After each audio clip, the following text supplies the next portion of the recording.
If something is important enough, even if the odds are against you, you should still do it. Going from PayPal, I thought, well, what are some of the other problems that are likely to most affect the future of humanity? Not from the perspective, what's the best way to make money? Physics is a good framework for thinking.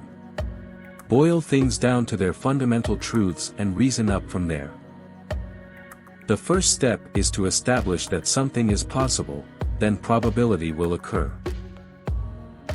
It's okay to have your eggs in one basket as long as you control what happens to that basket. Persistence is very important. You should not give up unless you are forced to give up.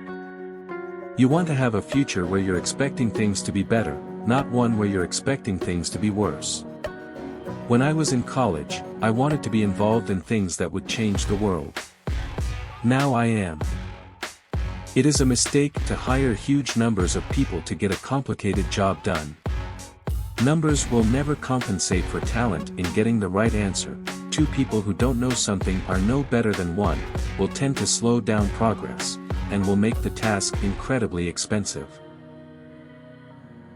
If you go back a few hundred years, what we take for granted today would seem like magic, being able to talk to people over long distances, to transmit images, flying, accessing vast amounts of data like an oracle. These are all things that would have been considered magic a few hundred years ago. My biggest mistake is probably weighing too much on someone's talent and not someone's personality. I think it matters whether someone has a good heart. I think it's very important to have a feedback loop, where you're constantly thinking about what you've done and how you could be doing it better. I think that's the single best piece of advice. Constantly think about how you could be doing things better and questioning yourself. I wouldn't say I have a lack of fear. In fact, I'd like my fear emotion to be less because it's very distracting and fries my nervous system. Life is too short for long-term grudges. Don't be afraid of new arenas. I think it is possible for ordinary people to choose to be extraordinary.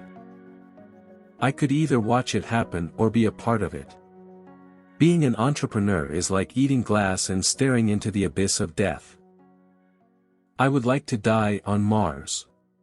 Just not on impact. I just want to retire before I go senile, because if I don't retire before I go senile, then I'll do more damage than good at that point.